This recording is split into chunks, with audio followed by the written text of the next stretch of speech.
ఈరోజు బీఆర్ఎస్ పార్టీకి చెందినటువంటి 39 మంది ఎమ్మెల్యేలు,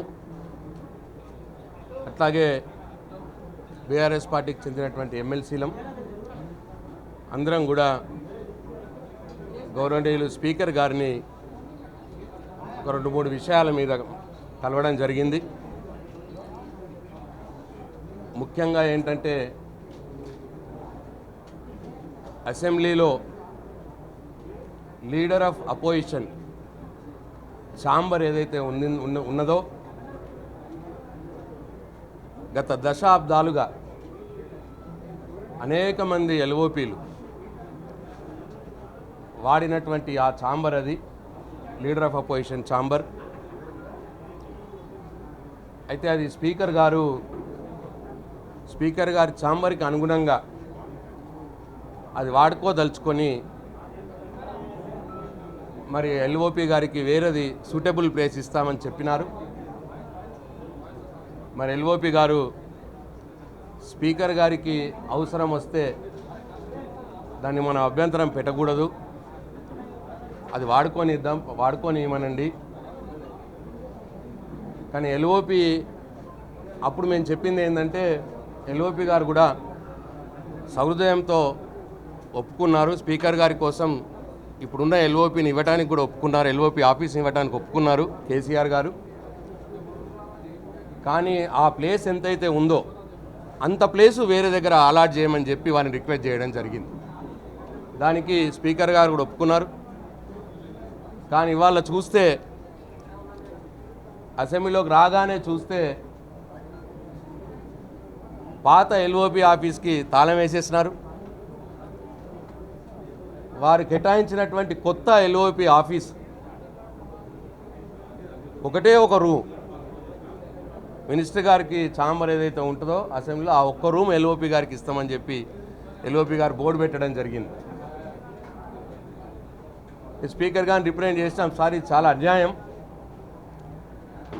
మీ గౌరవం కాపాడాలని, మీకు సౌకర్యంగా ఉండాలని కేసీఆర్ గారు సహృదయంతో వారి యొక్క ఇప్పటిదాకా వాడుతున్న ఎల్ఓపీలు అందరూ వాడుతున్నటువంటి ఆఫీస్ని మీ సౌకర్యార్థం ఇవ్వడానికి ఒప్పుకున్నారు.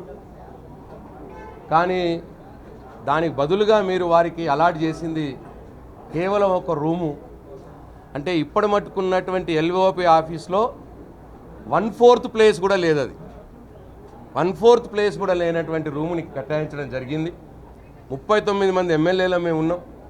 మరి ఎల్ఓపి గారు 39 మంది ఎమ్మెల్యేలతోటి ఒక గ్రూప్ ఆఫ్ ఎమ్మెల్యేలతోటి ఏదైనా డిస్కస్ చేయాలన్నా కూడా అక్కడ అవకాశం లేదు.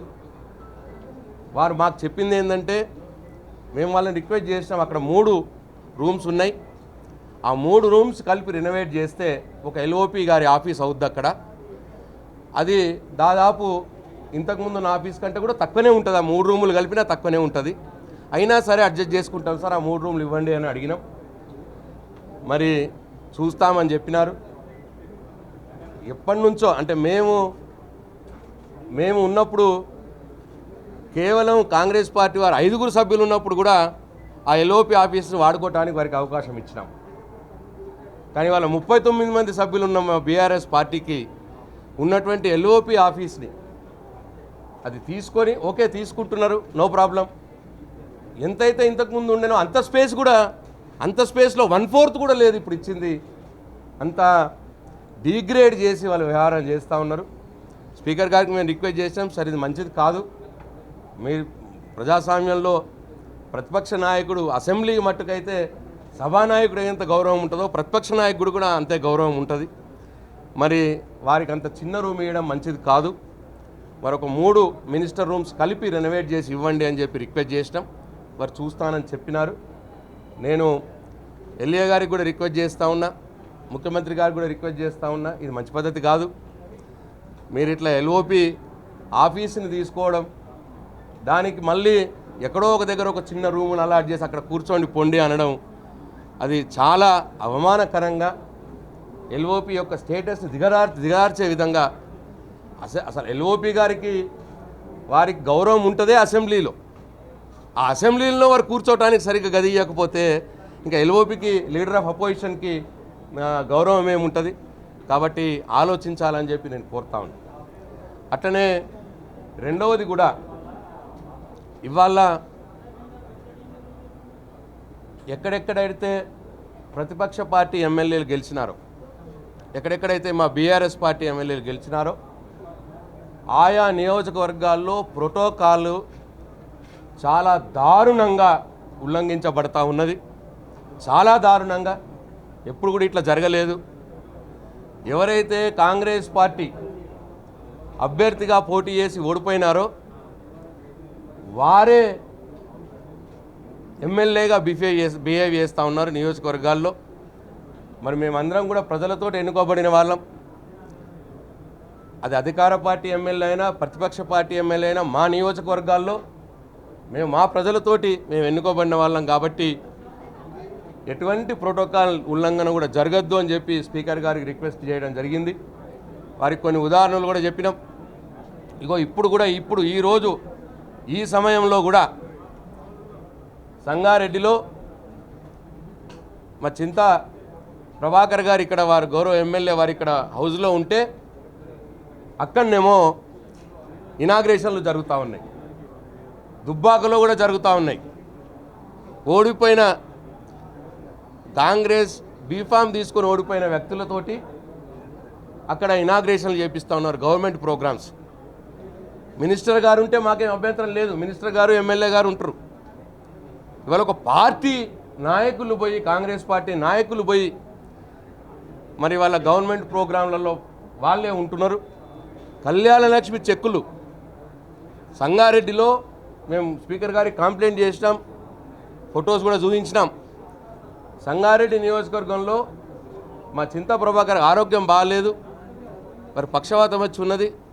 కళ్యాణ లక్ష్మి చెక్కులు పంచడానికి ఆర్డీఓ గారి దగ్గరకు పోయి కూర్చుంటే 2 గంటలు కూర్చోబెట్టారు. ఎమ్మెల్యేగా ఓడిపోయిన ఎమ్మెల్యే ఎవరైతే అభ్యర్థున్నారో ఆయన కాదు, వారి భార్యగా రావాలి, వచ్చిన తర్వాత పంచుతాము అని చెప్పి ఆర్డీఓ గారు అంటారట. అక్కడ కాంగ్రెస్ పార్టీ అభ్యర్థి భార్య రావాలనంట, భార్య వచ్చిన తర్వాత ఎమ్మెల్యే గారు కళ్యాణ లక్ష్మి చెక్కులు పంచాలన్నట అని ఆర్డీఓ గారు అంటారట. ఆర్డీఓ గారి మీద ఇమీడియట్ యాక్షన్ తీసుకోవాలని చెప్పి స్పీకర్ గారికి మేము కోరడం జరిగింది. మరి ఇటువంటి ప్రోటోకాల్ ఉల్లంఘనల మీద సీరియస్గా స్పందించకపోతే మరి అది ప్రజాస్వామ్యాన్ని కూని చేసినట్టే అవుతుంది. మా అందరికి కూడా స్పీకర్ గారు మీరే రెస్క్యూగా ఉండాలని చెప్పి వారిని కోరడం జరిగింది. మరి వారు చీఫ్ సెక్రటరీ గారికి పిలిపించుకొని మాట్లాడి ప్రోటోకాల్ ఉల్లంఘన జరగకుండా చూసుకుంటాను, ప్రతి కలెక్టర్ కూడా ఆదేశాలు ఇవ్వమని చెప్తాను. అది ఏ పార్టీ ఎమ్మెల్యే అయినా సరే ఆయా నియోజకవర్గాల్లో వారిదే హైయెస్ట్ ప్రోటోకాల్ ఉండే విధంగా చూస్తాను అని మాట ఇచ్చినారు స్పీకర్ గారు. అట్లనే ఇంకా కొన్ని దగ్గరలో ఎవరైతే పోటీ చేసి ఓడిపోయిన అభ్యర్థులు ఉన్నారో వారికి ఎస్కాట్ వెహికల్ పెడతా ఉన్నారు పోలీసు వాళ్ళు. ఎవరైతే గెలిచిన ఎమ్మెల్యేలు ఉన్నారో నియోజకవర్గంలో వారు పర్యటించేటప్పుడు వారికి ఎటువంటి ఎస్కాట్ వెహికల్స్, ఎటువంటి సెక్యూరిటీ కూడా ఇవ్వట్లేదు. మరి ఓడిపోయిన ఆ అభ్యర్థులకు మాత్రం సెక్యూరిటీతో పాటు ఎస్కాట్ వెహికల్స్ ఇచ్చి తిప్పుతూ ఉన్నారు. ఇదైతే చాలా అన్యాయం. ఎక్కడ ఇట్లా జరగదు, ఇది అనాగరికం కూడా. మన పోలీసులు కూడా ఆలోచించాలి, డీజీపీ గారు కూడా ఆలోచించాలి. ఇది మంచి పద్ధతి కాదు. ఇది ప్రభుత్వాలు వస్తాయి పోతాయి, ముఖ్యమంత్రులు వస్తారు పోతారు, పార్టీలు మారుతూ ఉంటాయి. కానీ మీరు మాత్రం మీ విధి ఎట్లా ఉంటుందో అట్లా నిర్వర్తించాలి. మరి మీరు ఇట్లా ప్రైవేటుగా ఒక పార్టీ నాయకులకు మీరు ఎస్కాట్లు ఇచ్చి సెక్యూరిటీ ఇచ్చి గెలిచిన ఎమ్మెల్యేలకు ఆ నియోజకవర్గాల్లో సెక్యూరిటీ ఎస్కాట్ ఇవ్వకపోవడం అన్యాయం అని చెప్పి నేను స్పీకర్ గారికి రిక్వెస్ట్ చేయడం జరిగింది, తెలపడం జరిగింది. మరి ఎవరైతే ఏ పార్టీ ఎమ్మెల్యే అయినా సరే అధికార పార్టీ ఎమ్మెల్యేలు ఎక్కడన్నా ఉంటే వారికి ఎస్కాట్ వాహనాలు ఇస్తున్నారు, సెక్యూరిటీ ఇస్తూ ఉన్నారు. మరి అదే ప్రతిపక్ష పార్టీ ఎమ్మెల్యేలకు ఎస్కాట్ వాహనము సెక్యూరిటీ ఇవ్వట్లేదు అంటే ప్రతిపక్ష పార్టీ ఎమ్మెల్యేకు ఏం జరిగినా ఏం పర్వాలేదన్నట్ట వాళ్ళ ఉద్దేశం. అధికార పార్టీ ఎమ్మెల్యేకి సెక్యూరిటీ ఎస్కాట్ వాహనం ఎట్లా ఇస్తున్నారు, బీఆర్ఎస్ పార్టీ ఎమ్మెల్యేలకు సెక్యూరిటీ ఎస్కాట్ వాహనం ఎందుకు ఇవ్వట్లేదు అని చెప్పి మేము అడుగుతూ ఉన్నాం. స్పీకర్ గారికి కూడా రిక్వెస్ట్ చేసినాం. ఎవరిదైనా ఒకటే, ల్యాండ్ ఆర్డర్ ప్రాబ్లం వస్తే ఏ ఎమ్మెల్యేదైనా ఒకటే, అధికార పార్టీ అది ప్రతిపక్ష పార్టీ అని ఉండదు.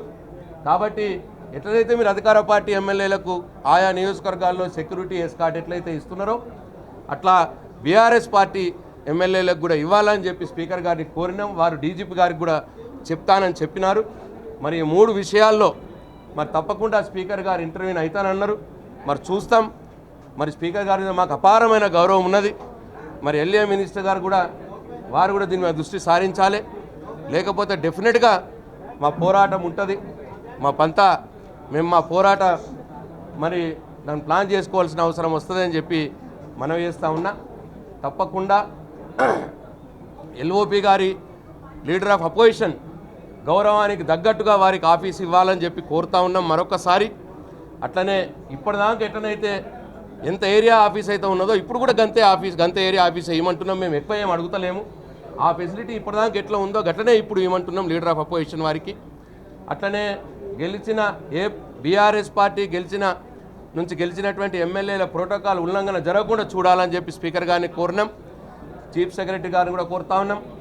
అట్లనే ఎట్లనైతే అధికార పార్టీ ఎమ్మెల్యేలకు మరి ఎట్లయితే ఎస్కాటు సెక్యూరిటీ వాహనాలు ఇస్తున్నారో అట్లనే బీఆర్ఎస్ పార్టీ నుంచి గెలిచిన ఎమ్మెల్యేలకు కూడా ఎస్కాటు సెక్యూరిటీ వాళ్ళ నియోజకవర్గంలో వాళ్ళు పర్యటించినప్పుడు మరి ఇవ్వాలి, వారికి భద్రత కావాలి అని చెప్పి మరి స్పీకర్ గారిని కోరినాం. డీజీపీ గారిని కూడా కోరుతా ఉన్నాం. మరి 3 విషయాల్లో తప్పకుండా వారు చర్యలు తీసుకోవాలని చెప్పి కోరుతా ఉన్నాం. అట్లనే ఇంకొకటి మా గౌరవ ఎమ్మెల్సీలకు కూడా మరి ఒక అకామిడేషను మరి ఇక్కడ కావాలని చెప్పి కోరడం జరిగింది. మా గౌరవ ఎమ్మెల్సీలు అందరూ కూడా అసెంబ్లీలో ఒక రూమ్ వాళ్ళకు కూడా ఇవ్వాలని చెప్పి కోరడం జరిగింది. 4 విషయాలు స్పీకర్ గారిని కోరడం జరిగిందని చెప్పి మనం చేస్తా ఉన్నాం. Thank you.